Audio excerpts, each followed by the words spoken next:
You're listening to the Hour of the Time. I'm William Cooper. Tonight, the fourth evening with Mr. A. Ralph Epperson.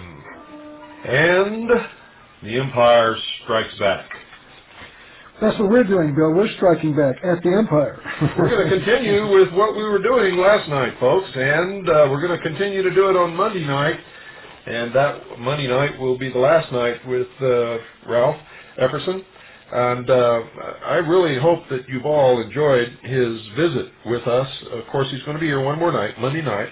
I want to urge you to send for his catalog. Send a number 10 self-addressed stamped envelope to Ralph, Post Office Box 536, Tucson, Arizona 85702. I'm going to repeat this during the program, but one more for right now. Ralph, Post Office Box 536, Tucson, Arizona 85702. Of course, you know that it's on the hotline in case you didn't have time to write it down during this program. And those of you out there who do not have a pad of paper and a pencil or a pen by your side while you listen to the Hour of the Time, shame on you.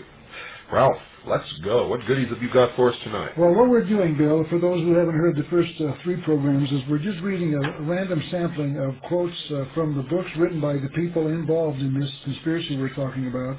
We're using their own material to prove that you and I, what we've been saying for years is right. And they admit it all in their own words, don't they? That's correct. That's what we're trying to do, is document the case from their own literature, so that when we say things, we know what we're talking about because we've used their own information. That's correct. That's the best way to do it. And for those of you who listen to this program, you know I like to do that an awful lot. That's the only way. You know, this story is so incredible that that's the only way we can survive. Who knows, Ralph Epperson? I'm nobody, but the things that we're reading is somebody. The people that are writing the books that we're quoting from are the ones directly involved in what we've been talking about for years. That's correct. And so when we quote them, they are their experts. They're telling us the truth. Most people don't read this kind of material. Probably 95% of people have never heard of Rex Hutchins or Manly P. Hall or Albert Pike, but you and I know who they are because we've dared to open up their material to find out what they're saying. That's right. You said something that I think is very, very sad. Most people don't read this material, but I'll go farther than that. Since the invention and the depositing of television set in the homes of Americans, it's become true now that most people not only don't read this stuff, but they don't read at all. Well, that's why I produced on that catalog that you're recommending your listeners to get a copy of. I've got probably 40 hours of lectures on there for you can plug it in and watch it on the TV set. So Charlie Couch Potato can sit down and watch the videos that'll do the same job the books will do. That's right, and I've done the same thing. In fact, the only reason that I ever began producing videos is I learned from going around the country and talking to people. They don't read. No. But you give them a videotape they can plug into their television set and they'll watch that. That's a sad state of affairs because the sum total of all of the knowledge that humanity has learned throughout the thousands of years of its history is in books. Yeah. It's not on videotape. No, not yet, no. You got sound bites on videotape. You don't have knowledge on videotape. We're working on it. Well, we have knowledge on videotapes that you and I produced. That's correct. Let's say that. I want to now prove that the Masons are out to destroy religion, family, and nationalism, etc. And I'm going to use their own material once again to do this. And let's talk, Bill, I know your listeners maybe have already heard this. Once again, we're speaking not only to reinforce what they've already learned, but also to introduce the new people who are listening tonight. Doesn't hurt for them to hear it again. Okay, let's talk. Many times if necessary. Let's talk about the ritual that the Mason goes through, and the individual known as Hiram or Hiram Abiff in their own lodges, the Masonic lodges. Now, Masons, I want to make this clear, and I know you've done it as well. I'm not a Mason. I've never been a Mason, but I have read their material. This book is written by Rex Hutchins, who at the time he wrote it was a 32nd degree Mason. Later became a 33rd. His book was published by the Supreme Council of 33rd degree, the Mother Council of the World. They're the group that leads, I believe, in their own literature, the Masons worldwide. They are the Mother Council. They published Rex Hutchins' books. I've got the book in front of me. It's entitled The Bridge to Light by Rex Hutchins. Now let's talk briefly about Hiram and who he was, Hiram Abiff. There are 2 or maybe 3 brief mentions of him in the Old Testament about him building the Solomon's Temple. There's a King Hiram and a Hiram Abiff that appear to be 2 individuals in the Bible that are both mentioned. That's right. The king was the king of Tyre, and Hiram was sent by the king of Tyre at the request of King Solomon to furnish a master builder for his efforts to build the temple. The temple, right. Now, from those two or three brief mentions of the Hiram Abiff in the Bible, the Masons have built an elaborate ceremony. You know that. That's correct. And they've taken not only what the Bible says, but have actually distorted what the Bible says about Hiram Abiff. They've created a history that doesn't exist. Exactly. Plus, they built ritual and myth on a known character in the Bible. That's right. Because as you found out, and I know, the Hiram Abiff they're talking about in their ceremonies has really absolutely nothing to do with the real Hiram Abiff, who was the master builder who helped build the Temple of Solomon. Now, during the building of that temple, Hiram Abiff was called a master mason, according to the Masons. That means that he was the one in charge of all the apprentice masons. And the Masonic ritual teaches us that the master masons had secrets that enabled them to go from country to country without passport or without being stopped at borders. And the apprentice masons did not have those secrets, and they were somewhat confined to the working in the particular country. So according to the legend, once again, built on the basis of the true knowledge of Hiram in the Bible, they built this legend about Hiram Abiff. I'm going to now start reading from that. Briefly, what happened, what we're going to do is we're going to examine what happened to Hiram Abiff in the writings of Rex Hutchins. Hiram was a master mason. The apprentice masons wanted his knowledge, the secrets that he had for their own purposes, and Hiram Abiff refused to give them the secrets of being a master mason. So in their ritual, in their myth, Hiram Abiff tries to leave the building, the temple, when it's nearly completed, and he leaves through one gate first. He's accosted by what they call three ruffians, one of the first of the three ruffians. That ruffian hits him or beats him. He survives that attack. Hiram Abiff goes out another gate of the temple. There, once again, he's met by ruffian number 2. He comes back into the temple, goes out to the third gate, refuses in all three incidents to reveal the truth of the secrets. And in the third, after the third accosting, he's actually killed. Agreed? Yes, but it's extremely important that we make it clear exactly what these wounds were. He was struck in the throat, the back of the chest area, and then in the head. Okay, what we're going to read, we're going to document what that is. And I'm just laying the foundation work so they know when I talk about accosted at the south gate of the temple, they know what I'm talking about. I'm not going to interrupt. Now, this is from page 66 of Rex Hutchins' book entitled The Bridge to Light. Hiram, the Hiram we're talking about, is first accosted at the south gate of the temple, where the instrument of the attack is the rule, R-U-L-E, rule. In Greek, the word for a rule, whether a measuring instrument or a code of conduct, is canon. Thus we see the bureaucracy of the early church establishing the canon law to regulate conduct. This law was to be obeyed with unquestioned loyalty. Hence, it is an apt symbol of the suppression of freedom of speech, which might question the divinity and justice of these laws. Therefore, Hiram, with the rule, is struck where the organs of speech are, like you pointed out. In the throat. Now, let's examine what he just said. Who struck him? It wasn't a man, it was the church, right? That's correct. In other words, the church struck Hiram Abiff because it taught laws that he could not question. That's correct. Remember, folks, that these people use symbology. That is their language, and that's what Ralph is revealing to you here in this story. Go ahead, Ralph. So the church is what the first accoster of Hiram Abiff is not a man; it is the church. That's right. And he's talking about a capital C church.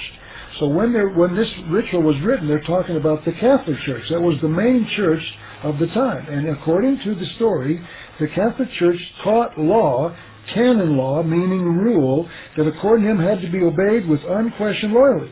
Now let's just examine that for a minute, Bill. I used to be a Catholic, and I know that the reason I'm out is because I questioned their authority. And I was free to leave the Catholic Church. Mm-hmm. Nowhere in Rex Hutchins' book can I find any challenge to the law that we cannot question called government. He is not upset when government really forces their law on us, and if you object, you go directly to jail. The Catholic Church has no authority to force you to be a Catholic. That's right. But the government has the power to force you to be a Democrat or believe in democracy or to give to welfare or to foreign aid or whatever else you have. And he's not critical of that. No. And in my book I pointed out the hypocrisy of that. He's wrong. The Catholic Church has no authority to force anyone to believe in what the Catholic Church believes in. That's millions of people all over the world are either coming in or going out of the Catholic Church daily. So Rex Hutchins shows his ignorance, in my opinion, because what he's saying is, if you want to talk about unquestioned loyalty, let's talk about government, but he doesn't do that. And that is what's wrong here. But let's go back now. So now we see that the Catholic Church is what killed Hiram Abiff, because it taught him laws that he had to obey, and that destroyed, quote, his freedom of speech, unquote. He was not able to question the laws taught by the Catholic Church. According to him. That's correct. Okay. Okay, now we're going to go to the second gate. The instrument of attack at the west gate of the temple was the square. Now the square is a piece of metal, as you know, joined at a right angle that you see on the back of the cars of the Mason. It's the square and the compass. We'll talk about the compass later. The square is two pieces of metal joined together to form a right angle you can draw straight lines with. And that's what Bogreis is talking about when he stands up in front of a lecture hall and says, when I raised my arm to the square. You all think that he's talking about when he took his oath of allegiance to the Constitution. It's not, folks. That's not what he means at all. Go ahead, Ralph. Okay. So this is, in fact, he goes on to say, the square is an implement formed of two rigid pieces of metal at right angles to each other. Now here he's going to explain that the second individual who beats up Hiram Abiff is not a man either. This square, represents the merger of civil and religious power intending to control man's emotions, telling him not only what he can do, but also what he can believe. Despotism, which history tells us results from this unholy merger of earthly powers, seeks to rule by dividing friends and relatives, that none may unite against the tyranny. Thus Hiram is struck near the heart, the traditional seat of the affections. Now notice what he's saying here. He's saying that we should be allowed to exercise our emotions, our affections, without restraint of government or church. But that's not really what they want at all. That's not what they believe in. They don't believe in the emotions. They believe in the supreme power of reason according to their own writings. But he's saying, though, that because you and I as Christians and the Catholic Church and other churches teach the controlling of your emotions, thou shalt not commit adultery, thou shalt not commit rape, thou shalt not beat thy neighbor over the eye over his head. We are restricted by a God-given morality. And he's saying that this God-given morality is a restriction of mankind because we can't enjoy our affections, our emotions. Notice what's happening in America today. Young people are suddenly raping with random numbers. I mean, abandoned. It's happening all over. Why? Because they are being taught to enjoy their emotions with no restraints. And notice the quandary that puts the young student. He's taught in sex education that he has these physical emotions, these affections, and that there's nothing wrong with expressing them. So he grabs the little pom-pom girl, takes her in the bushes, and rapes her, and then the government comes along and throws him in jail. He said, wait a minute, I was taught in the government school that I was to enjoy my emotions and my affections without restraint. I did so, and now you're jailing me. Another branch of government. And he can't figure that out. And that's what Rex Hutchins is talking about here. And that was my point, is these people are hypocrites. Sure they are. They're liars and hypocrites. But go ahead. Rex Hutchins is not, he's questioning the right of us to punish rapists or murderers. Yes. Why? Because people are not free to enjoy their emotions, according to him. And let's go on to the And in their initiation, when they are initiated into the first 3 degrees, there are 3 different ceremonies, one of which the initiate raises his hand to the square, which is placed upon the Masonic Bible, and takes the oath of allegiance to the order. That's correct. Let's go back to what the second attack, then, is really government. Now, by the way, let's talk about this, and I'm sure your listeners, I don't think a lot of people really think about this. I had a discussion tonight with a student, a young man, a student. Ralph, a lot of people don't think about anything. But my listeners did. Okay. I asked him whether he believed it was important for us to punish someone who murdered somebody. He had no answer. You ever thought about that before? I said, where do we get the authority, do you believe, to punish somebody? Yeah, I don't know. Never thought about that. He never thought about that. But he wants it enforced. I said, would you want me to be punished if I killed your wife? Well, sure I would. You have no right to do that. I said, wait a minute. That is a decision on your part. Where did that come from? I don't know.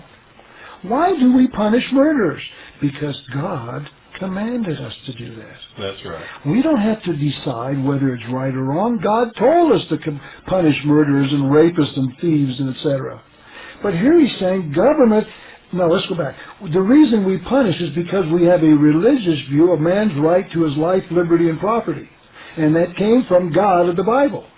So here he's saying you and I create government to protect our rights to life, liberty, and property. And he says that's a merger of civil and religious power, intending to control man's emotions. Of course it is. That's what the purpose of the law is. If there's no control of man's emotions, we are then living according to the law of the jungle. Exactly. And if I'm stronger than you, I'm perfectly within my rights of putting an axe in your forehead and taking anything I want from you. Because you are being told you can enjoy your emotions, and if it gives you pleasure to smash me in there with an axe, you can do so. That's right. That's what this is all about.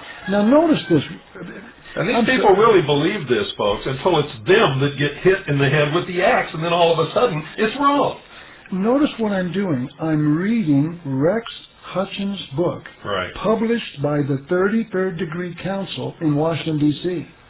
They published this book. This is written. It's in I'm reading from it myself right now. And that's the highest council of Freemasonry. Exactly. In the world. Not just in this country, but in the world. That is the Supreme Council.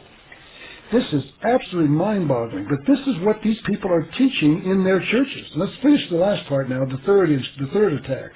The setting maul, M-A-U-L. The setting maul is the little hammer they use when Masons are... That's the brick in the mortar. Right, and it's also intended to chisel away a hammer. These people believe in masonry, which means stonework, so they have a hammer that they use to cut the stone in the desired shape. But in reality, it has absolutely nothing to do with the real operative Freemasonry of making buildings out of stone. No, it's right. It's making a temple out of you and I by fitting us to fit the temple. That's right. We have become the stone. They have become the workers on us.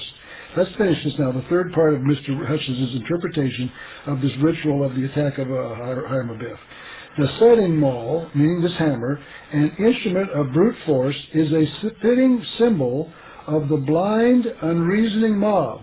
Who's that? Those who believe we should punish murderers. That's us, folks. That's us. That's all of us, and they want to shackle us. We're the blind, unreasoning mob. Why? Because we say punish that guy who just killed 27 people.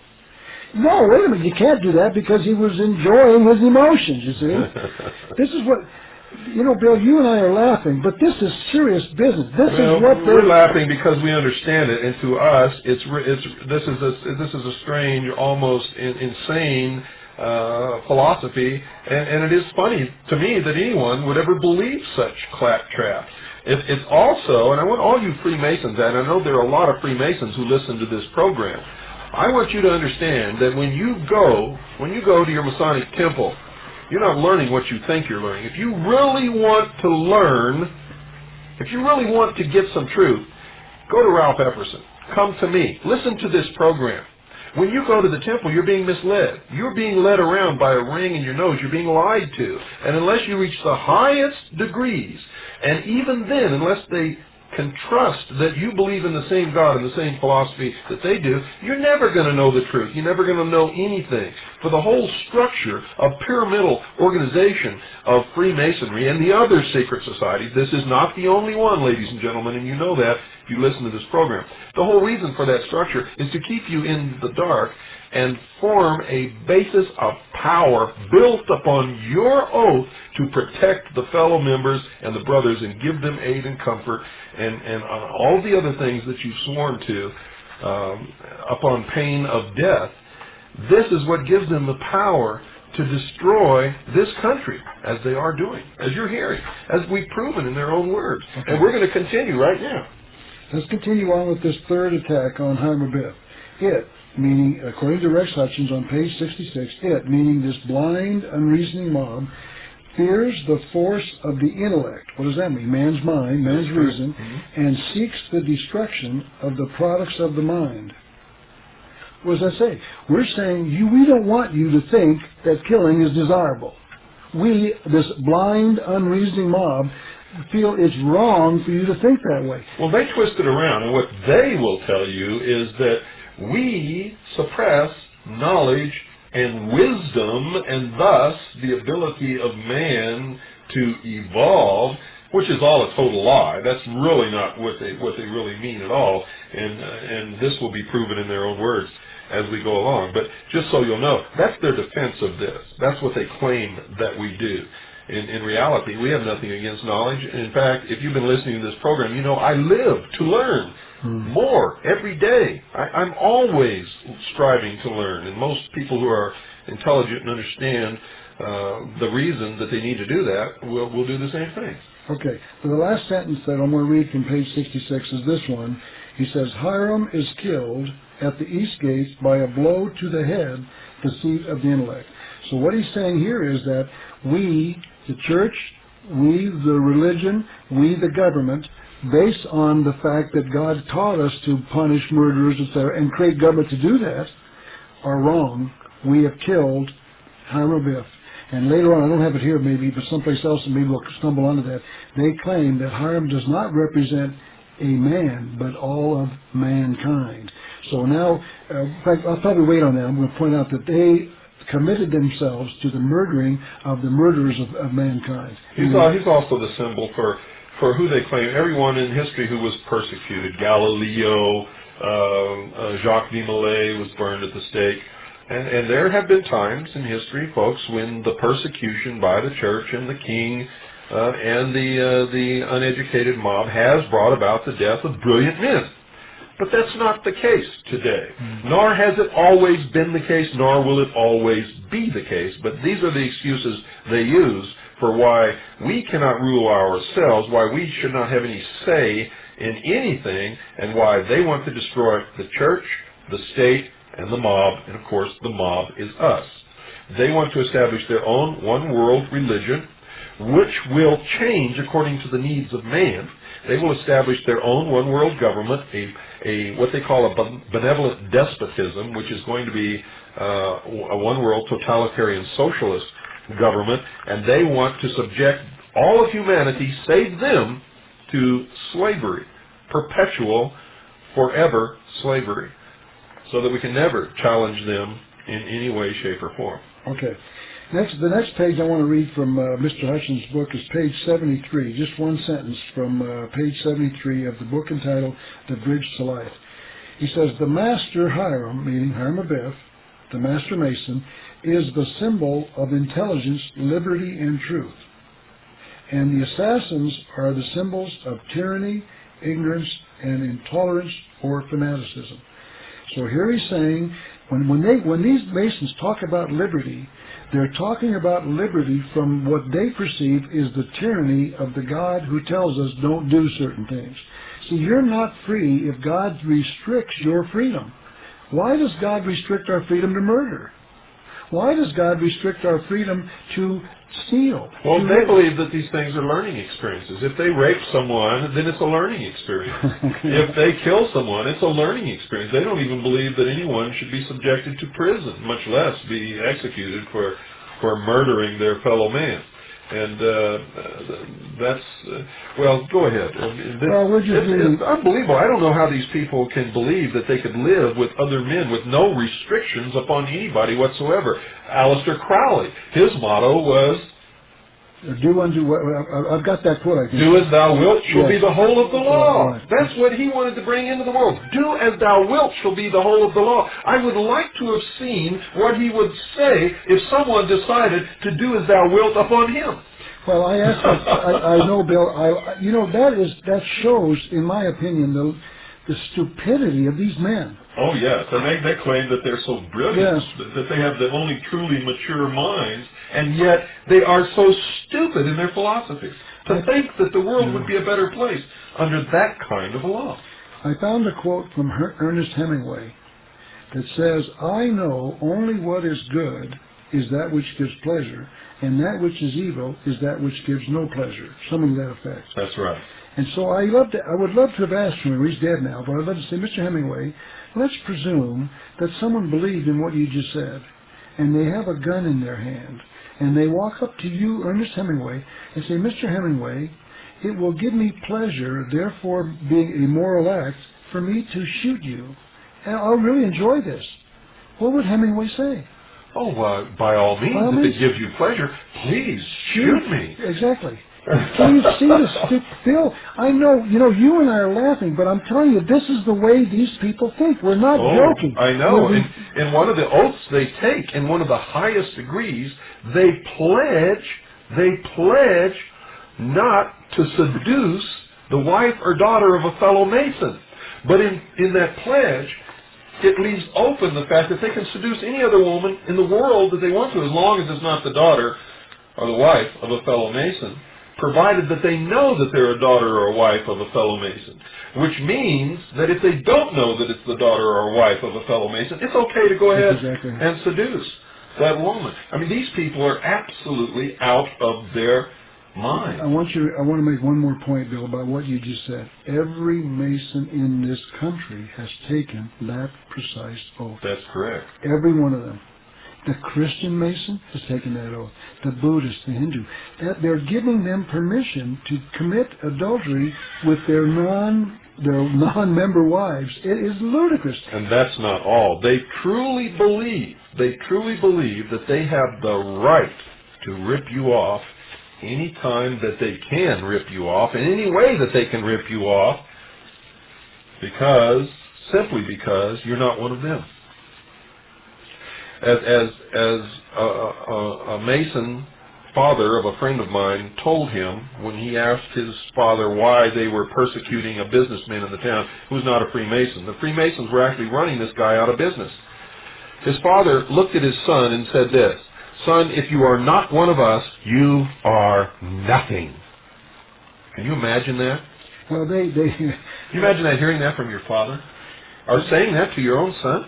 Well, I know that you feel that you and I'm not a parent, but I know you are, Bill, and I know you know what that means, how stupid that is to say.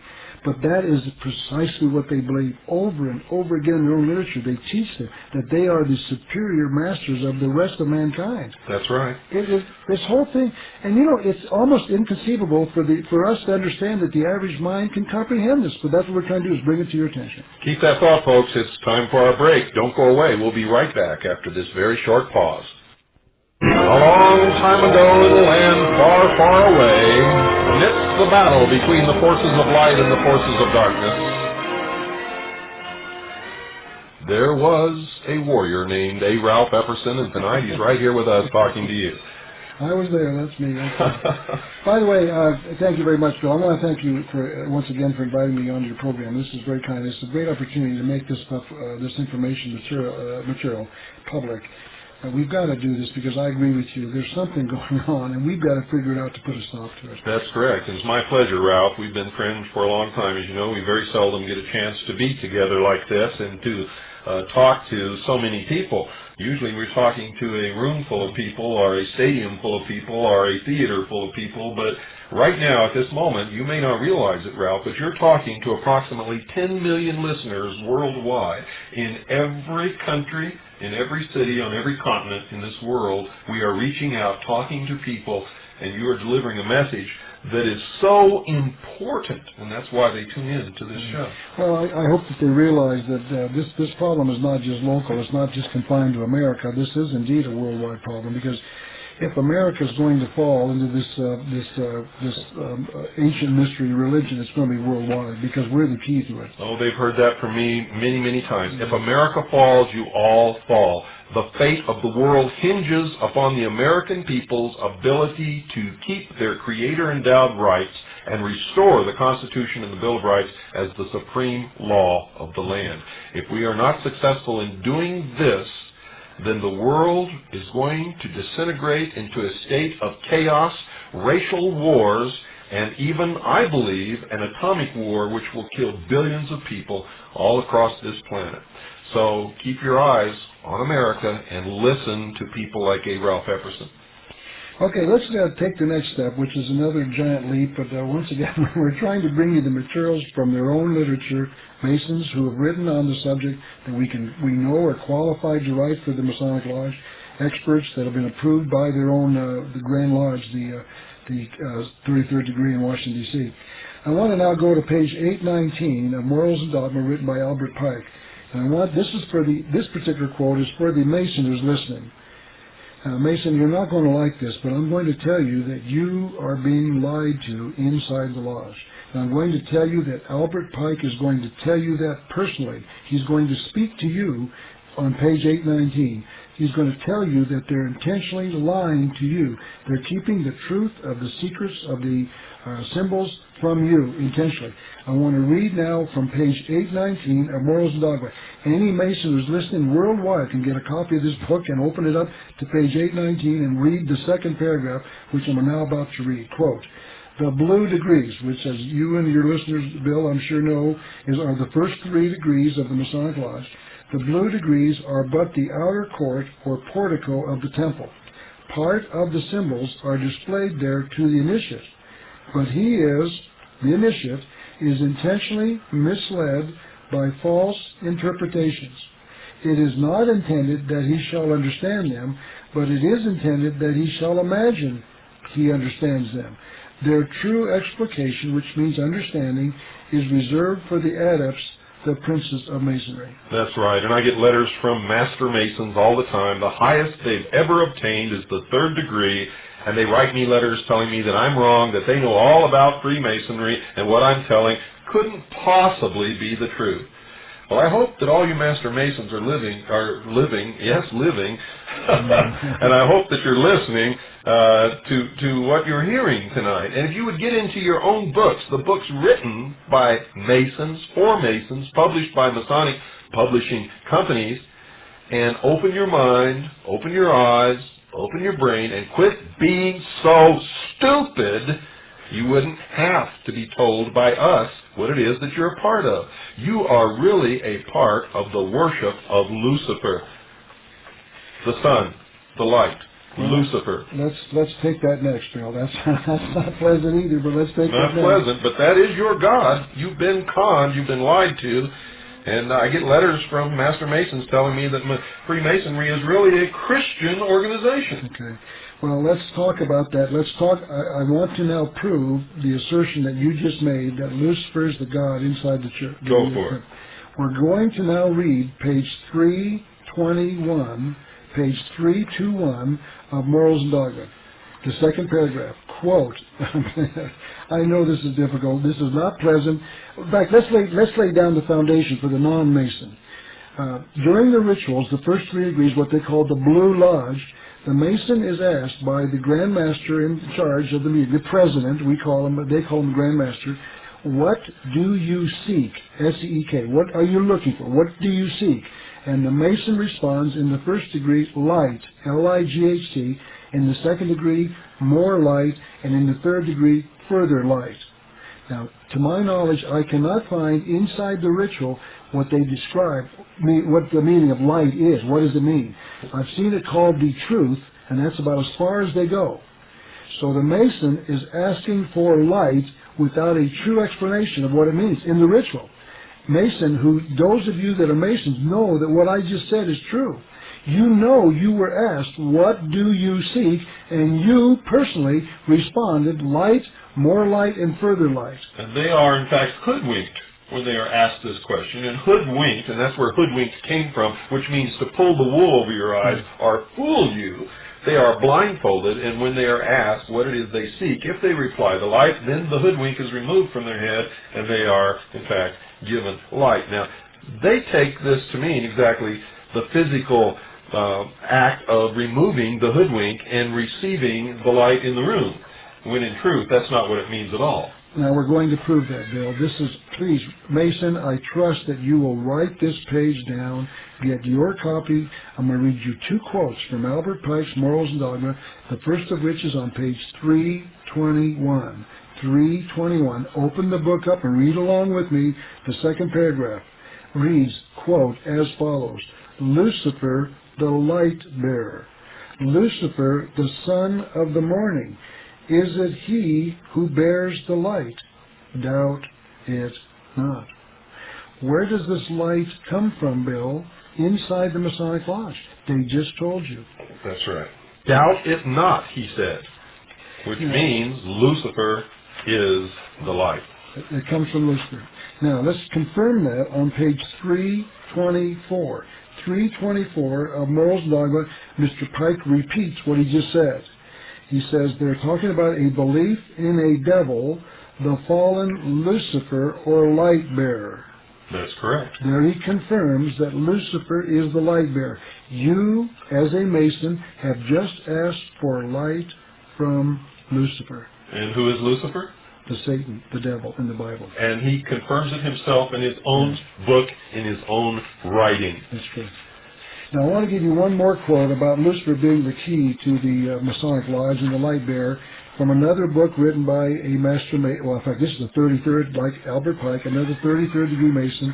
This is the book called The Lost Keys of Freemasonry on page 48.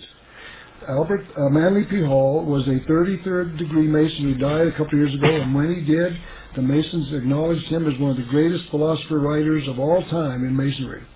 Let's now read page 48 of The Lost Keys of Freemasonry. By the way, I want to point this out because there are people who have come to me and say, wait a minute, Ralph, that book was not published by the Masons. That's correct. It was not published by the Masons, but it was written by a 33rd degree Mason. I have in my possession a copy of the Royal Arch magazine several years ago that said this book, The Lost Keys of Freemasonry, was on the recommended reading list for all Masons. So even though it wasn't published by them, it's recommended by them. And if those who want to see that, I have a copy that I'll send it to you. You can read it with your own eyes. This book is recommended reading for all Masons. Mason, if you're listening to me right now, write this down, The Lost Keys of Freemasonry, and read with me along on page 48. Quote, when the Mason learns that the key to the warrior on the block is the proper application of the dynamo of the living power, he has learned the mystery of his craft. So how many mysteries are there? There's only one. And the mystery we've just repeated is that Lucifer is the light bearer. Now let's read what Manly P. Hall says about Lucifer. Quote, page 48. The seething energies of Lucifer are in his hands, and before he may step onward and upward, he must prove his ability to properly apply energy. That's right. I hope you listeners understand what it is we're doing and the great risks we're taking by doing this. I have been personally threatened, and I have been told that if I don't shut up about Freemasons, and specifically about Freemasons acting in leadership capacities in the patriotic community, that somebody's going to get hurt, and that somebody's going to be me. I'm going to tell you right now, if anything ever happens to A. Ralph Epperson or me, you take our dead bodies and lay them on the steps of the Masonic Temple in Washington, D.C., and then burn it to the ground. Go ahead, Ralph. Okay. I want to now read from 567 of Morals and Dogma. Once again, another quote to talk about this being Lucifer, known as the light bearer.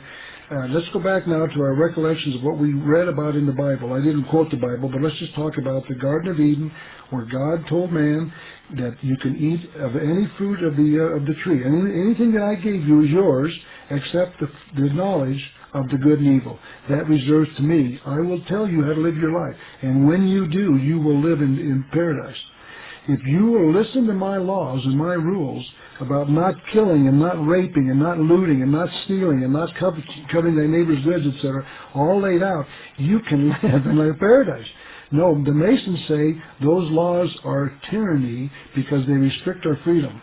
And they have reversed it. I want to read now from page 567. But before you do, I want to say something. If the world were really like that, and if everybody really obeyed those laws, we would, in fact, really be living in paradise. There's no question about it. Why? Because we'd be free. You're totally free. That's right. No one would live in fear. No one would be hurt or injured. No one would be sad. Everybody would be living with enough and with their own property and in happiness without fear of their neighbor or anyone else. Okay, now let's go to page 567 of Morals and Dogma by Albert Pike. Quote, "To prevent the light from escaping at once, the demons forbade Adam to eat the fruit of the knowledge of good and evil." Bill, according to Albert Pike, who's the demon? The demon is the God that created mankind, according to them. Yes. Now, according to their own story and their own philosophy, the Creator, God, the God of the Bible, is the devil, the bad one. That's right. Well, we're going to continue reading that. And they claim that Lucifer is the light, the good one, who gives man the freedom by encouraging them to eat of the fruit of the tree of knowledge. But if you understand who came first, you know that Lucifer is not God. No, Lucifer is the great deceiver, the liar, the manipulator, who has hold of the souls of these people who are lost in the pit of Freemasonry. Right. Let's go back. I want to read the whole thing in all of it together. It's one long sentence. Let's listen. "To prevent the light from escaping at once, the demons," meaning the triune God, the God of the Bible, "forbade Adam to eat the fruit of the knowledge of good and evil, by which he would have known the empire of light and that of darkness. He obeyed. An angel of light induced him to transgress." Now notice what he just said. Mm-hmm. The book of Genesis says the serpent appeared to Eve and Adam and induced them to transgress. The devil induced them to transgress by violating God's law about not knowing yourself what is right and wrong. That's correct. The God of the Bible is a demon, and Lucifer is an angel of light. Once again, Mason, you remember that you personally asked for light from the... You did not know you were asking for light from the light bearer. It's now been confirmed 3 times by Albert Pike in his book entitled Morals and Dogma. Isn't this absolutely amazing that these people are so easily conned and go through their whole life sometimes believing that they belong to a Christian organization just because somebody opened a Masonic Bible and placed it up on their altar inside their Masonic temples? But if you go to India and walk into a Masonic temple, what do you see on their altar? The Bhagavad Gita. I don't know that. It's the Buddhist, the Hindu text. Whatever those people believe is what you're going to find on the altar. So the Freemason who says that Freemasonry is a Christian organization is fooling. Is really a part of it. He's fooling himself as well as others, as well as being fooled. Now, Bill is making a statement based on the evidence that we have just given you. I'm reading from their own literature, published by the Masonic Lodge. There's no question about this. If any Mason doubts me, check it out, like you've been pleading with them. Open up the book, Morals and Dogma, and read it yourself. That's right. I'm not making this up. It sounds like it, and then we say, oh, you Masons worship Lucifer. Oh, that's impossible. No, we just showed you in your own literature. Okay, now let's go to a book called Clausen's Commentaries on Morals and Dogma, also published by the 33rd Degree Council in Washington, D.C. Henry Clausen used to be the successor to Albert Pike, maybe 5 or 6 men later. I mean, he was more modern. He's the more, like he was just replaced a year or 2 ago. He was the Sovereign Grand Commander of all Freemasonry for several terms, I believe. Yeah, quite true. I don't know if they have terms or not, because I think they lived for... Well, they must have terms, because I noticed the same name is listed for several years in a row. Well, it may be for life. Maybe it's because they were appointed and then they died, and they're listed for several years. But in Mackey's History of Freemasonry, you'll see Clausen's name covering several years as the Sovereign Grand Commander of all Freemasonry of the Scottish Rite. On page 75 of his book entitled Clausen's Commentaries on Morals and Dogma, meaning the book Morals and Dogma, Clausen now, the successor to Albert Pike, is writing. He says this on page 75. The true knowledge of the one supreme deity is given, meaning given inside the Masonic Lodge. Mm-hmm. Notice, they're not teaching about the God of the Bible. They just call him a demon. Yes. So who are they teaching about? Who is the one supreme deity? Lucifer. You know, Mason, I can only beg of you, if you're listening, please check this out. What are you involved with? If this is new to you, I beg of you, open up your literature, read these books, these citations we're giving you, check it out, and then get out. Wouldn't you agree, Bill? Save yourself, because I'm telling you right now, there's going to be a big battle sometime in the future. If we can't solve this problem through legal, lawful means, then we're going to have to resort to the last legal, lawful mean that we have, which is outlined in the Declaration of Independence, which is to take up a gun and take our freedoms back and our country back. The purpose of this program is to try to prevent that, because I don't want to see it happen. But if it happens, all of you people who have been oppressing us for so long and distorting the truth and taking our Creator-endowed rights away from us, and you are the same people who have manipulated us into wars and created the wars and done all of the terrible things that I can trace throughout history. You're going to pay a terrible price when the people finally go to wreak their revenge upon your head. And it's coming. There is no way to prevent it unless I'm successful, and Ralph is successful, and others are successful in waking the sheeple, empowering the people, and being able to do this before it comes to that. But what kind of odds will you give me that that's going to happen? Well, you know, Bill, I'm like you. I don't like to think about that. I'm trying to educate. We have to think about it. Okay, we got to stop it. That's the purpose. Okay. Bill, you can think about that. I'm thinking about education. My whole life has been dedicated, well, at least my last 30 years of my life, been dedicated to producing materials that people can rely on. Good, legitimately, well-researched, well-proven, well-documented stuff you can read and know that's true.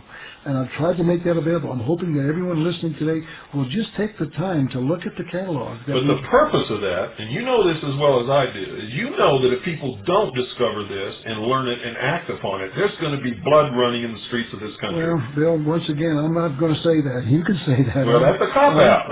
That's a cop-out, and you know it, and I know it, because you know that's going to happen if people don't wake up. We're either going to be slaves, and they're going to kill millions of us, to wreak their revenge on us, to have their one-world totalitarian socialist state. And that's what happens whenever socialism takes over anywhere. People are sent to labor camps. They're sent to death camps. They are executed by the millions. You know that. Well, we all know that. I'm not here to advocate violence well, you see, that's the cop-out. You're afraid that if you acknowledge that that's going to happen if we don't stop it, that you're advocating violence, and that's not the case. What we are advocating is that people wake up and stop this before it happens, and that's not advocating violence. Okay, that's bringing them to their senses to prevent the violence. That's what I'm all about. Okay, I hope that people are trying to get a sense of urgency from both of us. We're not talking about these things happening 47 generations from now. In fact, in my book, I found out what their date was. I made it public in 1985. That's 8 years ago. I found out what their target date is. It's the year 2000. That right. Doesn't give us much more time. I found out the same date in my own research and put that in my book before Ralph Epperson and I ever met, or we had either read each other's books. And we were amazed that we had discovered the same thing. Okay, now let's go up to the externalization of the hierarchy, once again by Alice Bailey, the New Age. She's almost a Mason. She could certainly qualify. Let's read from page 511 of her book, called The Externalization Hierarchy. She's going to talk about Masonry. She says the three main channels through which the preparation for the New Age, and Bill, I'm sure your listeners know what that is. Those of you that don't know, we're talking about the New World Order. It's also called the New Age in certain circles. The Masons call it the New World Order. We're talking about the change of our civilization. It's called the New Age or the New World Order. So the three main channels through which the preparation for this coming New World Order is going on might be regarded as the Church, the Masonic fraternity, and the educational field. The Masonic movement will meet the needs of those who can and should wield power. Wait a minute. We just learned these Masons are Luciferians, and she's telling us that they're the ones who can and should wield power. That's correct. And if you look at the organizations that most of the people who are leading our government, our Congress, and even in your cities and states, you'll find that they belong to the Lodge. Yeah. Okay. They do wield the power. She goes on to say it, meaning the Masonic movement, is the custodian of the law. It is the home of the mysteries and the seat of initiation. It holds in its symbolism the ritual of deity, capital D, deity, and the way of salvation is pictorially preserved in its work. The methods of deity are demonstrated in its temples and under the all-seeing eye, the work can go forward. By deity, they mean the process of apotheosis, whereby man himself becomes God. It is a far more occult organization than can be realized. Now, Mason, did you hear that? Mason, someone just told you your group is far more occult than you can imagine, and intended to be the training school for the coming advanced occultist. The word occult means that which is secret and confined and restricted to a certain group of people. Can you understand what she just said? Oh, absolutely. Masonry is leading us to the New World Order, in addition to education and the New Age, I guess, those three channels. The church, meaning in this case, she's talking about a lot of good Christian pastors, etc., fundamentalists who are leading us this unknowingly. Okay, here's once again another comment about the secrets inside the lodge, written by Albert Pike on page 772 of Morals and Dogma. He says, if you desire to find and to gain admission to the sanctuary, meaning the inner works of the lodge, we have said enough to show you the way. If you do not, it is useless for us to say more, as it has been useless to say so much. Mason, he's telling you, read the book, figure it out, and then get out. That's what this is all about. We've got to get out of those of you that are Masons have got to get out. That's right. We're running out of time. Folks, I want to make something very clear to you. Sitting here and educating you about the New World Order and what's coming, and ignoring the fact that what this is going to culminate in, if we're not able to stop it, is bloodshed and violence, is absolute stupidity. And I won't be a part of that. So I'm not advocating violence. You all know that. The purpose of this program is to wake everybody up so that no violence will occur. However, I'm going to tell you, if we're unsuccessful, millions and millions of people are going to die, they're going to be enslaved, they're going to be put in slave labor camps, and if you want to see how these people really work, go back and look at Russia, the Soviet Union, right after the Bolshevik Revolution. Look at what Hitler brought into reality in the world, and remember that these are the exact same people, and understand that if you want to live a good life and have a good future, we've all got to get together, wake up, and put these people under lock and key where they belong and make the future of the world a good one, living according to the laws set before us by God that can ensure a safe, secure life for all of us. A world without morals is a terrible, terrible, terrible place. Good night, and God bless you all. We'll be back with Ralph Epperson again Monday night.